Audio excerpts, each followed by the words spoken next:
श्री शिवाय नमस्तुभ्यं। हर हर महादेव। दोस्तों, जैसा कि आप सभी को पता है कि 16 श्राद्ध के दिन बहुत ही पवित्र दिन चल रहे हैं और यह जो 16 दिन होते हैं आपके पितरों को समर्पित होते हैं।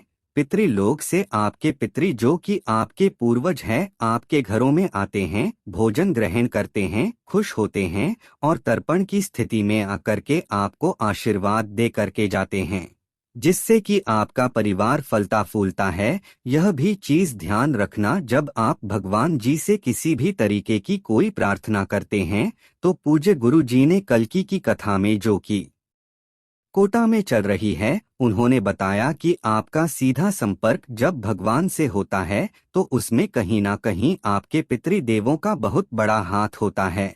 वह आपको कांटेक्ट करने का एक तरीका होता है, जहां से आपका संदेश आपके पितरों के द्वारा महादेव जी तक पहुंचाते हैं।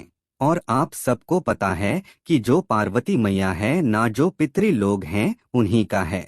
जो भी महादेव जी की पूजा अर्चना करता है उन्हें कभी भी पितृदोष नहीं लगता और उनके पितर हमेशा खुश रहते हैं।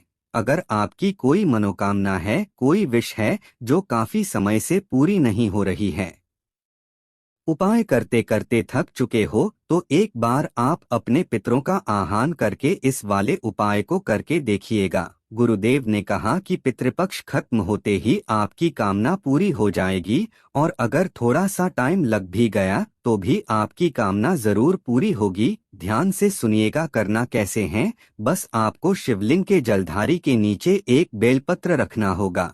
पूरा उपाय पूज्य गुरु जी की कथा से सुनकर और समझकर बहुत अच्छे से आपको समझाऊंगा, परंतु उससे पहले आप सबसे छोटी सी प्रार्थना करूंगा कि यदि आप भी भगवान भोलेनाथ के सच्चे भक्त हैं तो सच्चे दिल से इस वीडियो को एक लाइक और चैनल को सब्सक्राइब करके कमेंट बॉक्स में हर हर महादेव जरूर लिखिएगा।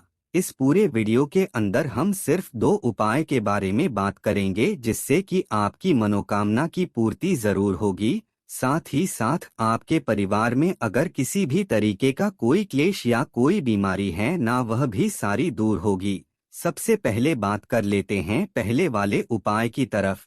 देखिए, पहले वाला उपाय, अगर आपकी कोई मनोकामना है, कोई विश है, काफी समय से पूरी नहीं हो रही है, तो आप अपने पितरों का आह्वान करके एक बार इस उपाय को कीजिएगा। करना यह है, आपको लेनी होगी मात्र 2 बेलपत्र जो कि कहीं से भी खंडित ना हो। यह चीज ध्यान रखना। और पूज्य गुरु ने जी ने कहा कि यदि आपको बेलपत्र नहीं मिल पाती है तो आप महादेव जी की शिवलिंग के पास जाना, वहां पर जो भी बेलपत्र महादेव जी की शिवलिंग पर चढ़ा है उसे उठाना, धो करके उसे काम में ले लेना। पहले काम तो यह हो गया। उसी के साथ में आपको चाहिए होंगे थोड़े से काले तिल। गुरुदेव ने कोई संख्या फिक्स नहीं बताई है, गुरुदेव ने चुटकी भर काले तिल लेने को कहा है और 1 लोटा ले लेना शुद्ध जल। ध्यान रखना, जल आपको अपने घर का ही लेना है, जिससे कि महादेव जी को यह पता चले कि जिस घर से यह जल माता पार्वती के हस्तकमल पर आया है,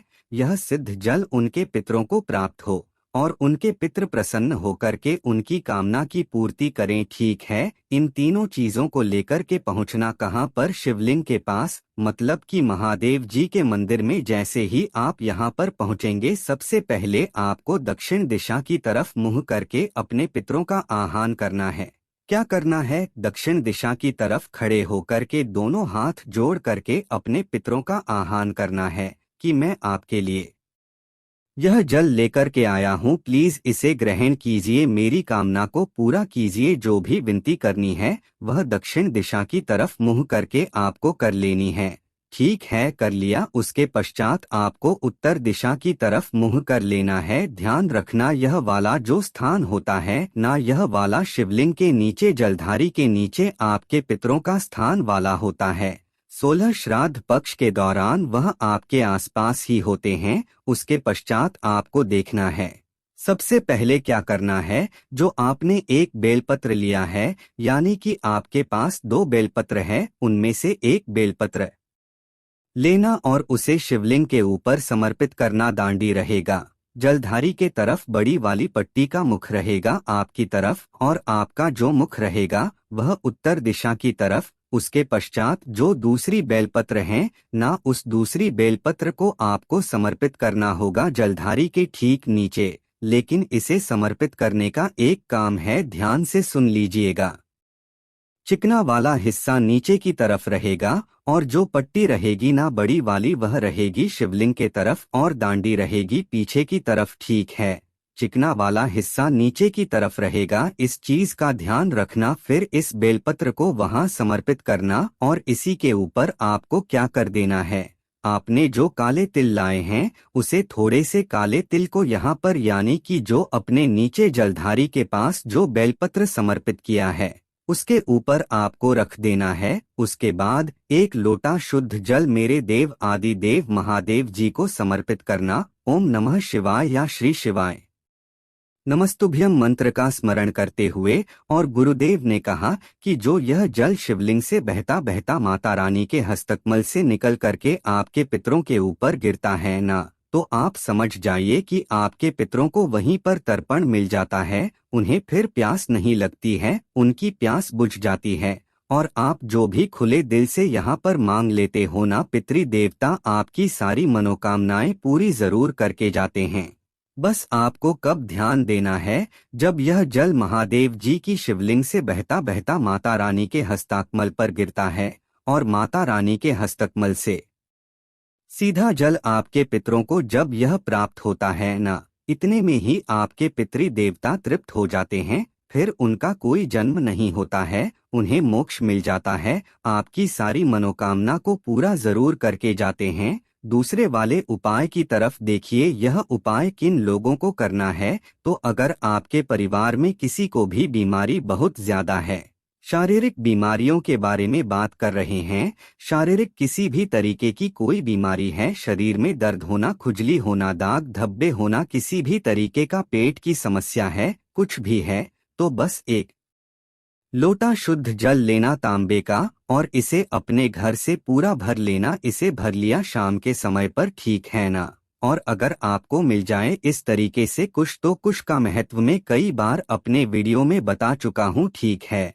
हरी वाली कुश मिलना तो थोड़ा मुश्किल है, लेकिन आप अगर पूजा पाठ की सामग्री की दुकान पर जाएंगे तो इस तरीके से आपको सूखी वाली कुश मिल जाएगी। इस कुश को लेकर के आना और इसे लोटे के अंदर आपको डाल देना है, जिससे कि इसका जो रस है ना उस जल के अंदर मिल जाए। और इसे उठाकर के आपके जो भी देवता का जो स्थान होता है, पानी पीने का स्थान, चाहे रोज सिस्टम हो आपके घर में, चाहे मटका हो, वहां पर ढांक के रख देना, जिसके अंदर जो आपने कुछ डाला हुआ है, ठीक है। अब जब दूसरे दिन आप उठोगे यह काम करोगे शाम को, ठीक है। जब आप दूसरे दिन उठोगे ना, तो दूसरे दिन उठ करके आपको कुछ भी नहीं खाना पीना है, सीधा अपने किचन में जाना है। किचन में जाकर के दक्षिण दिशा की तरफ मुंह करके, ध्यान रखना, दक्षिण दिशा की तरफ मुंह करके पितरों का आह्वान करके, उनसे विनती करके उस जल में से उस कुश को बाहर निकलना और उस जल का आपके साथ बार पान करना है।